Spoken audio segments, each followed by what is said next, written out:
जो topic discuss करना चाह रही हूँ उसको आप बहुत बड़ी बीमारी समझते हैं, लेकिन हमारे लिए वो बहुत खुशखबरी है। हमल के जो पहली सेमाई है यानी फर्स्ट 3 मंथ्स ऑफ प्रेगनेंसी, उसमें उल्टी या मतली होना। बहुत सी खवातीन इससे बहुत परेशान रहती हैं कि जी हमें उल्टी आती है, मतली होती है, दिल खराब रहता है, हार्मोन्स ठीक चल रहे हैं, आपकी प्रेगनेंसी ठीक चल रही है, तो ये इफेक्ट्स बढ़ते जाते हैं। बिस्मिल्लाहिर्रहमानिर्रहीम, मैं हूँ डॉक्टर सादिया मुमताज़ और आप देख रहे हैं मेरा यूट्यूब चैनल।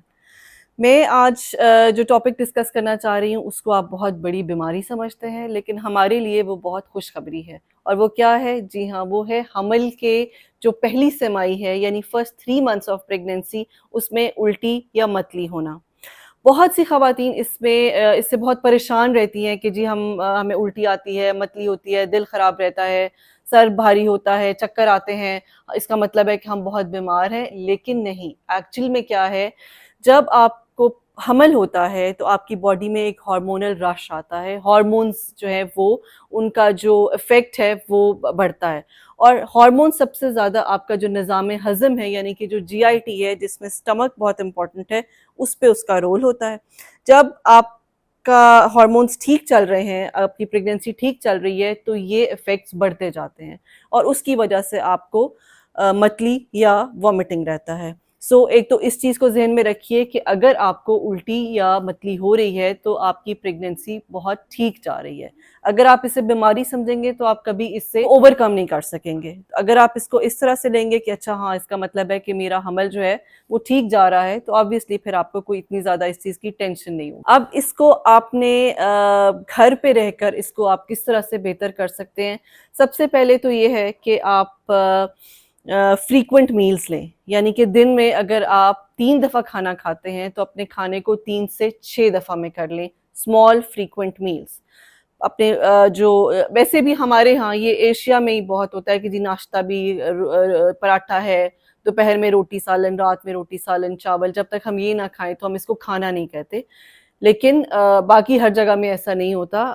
आप अपने मील्स को फ्रीक्वेंट करें, स्मॉल करें, स्नैक्स कर लें, सैलड्स कर लें, बीच में बिस्किट्स ऐड कर लें, फ्रूट ले लें, वेजिटेबल्स ले लें। इस तरह से हर 2-3 घंटे के बाद आप थोड़ा मील खाएंगे, तो इससे आपको नौजिया वॉमिटिंग बहुत ज़्यादा नहीं होगा।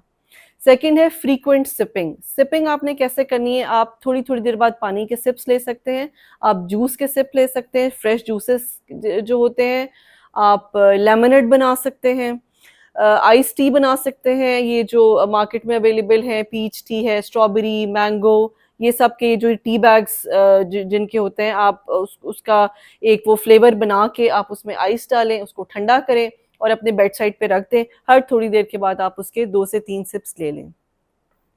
आप सोने से पहले अपने पास क्रैकर्स, जिसको ये नमक पारे या छोटे वो रिंग पापड़ टाइप जो होते हैं, आप वो खाएँ। आप वो खाएँगे तो आप देखेंगे कि सुबह के टाइम पे आपको बहुत रिलीव्ड होगा, बहुत कम से कम जो है वो नौज़िया होगा।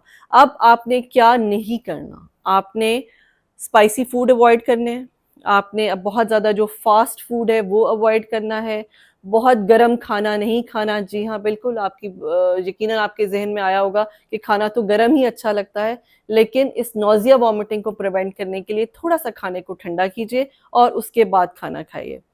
खाना खा के फ़ौरन आपने लेटना नहीं है, ठीक है? आपने खाना खाने के 10 से 15 मिनट का हल्की बेशक अपने रूम में, डाइनिंग रूम में जहाँ आपने खाना खाया है, वहीं आप थोड़ी बहुत वॉक कर लीजिए।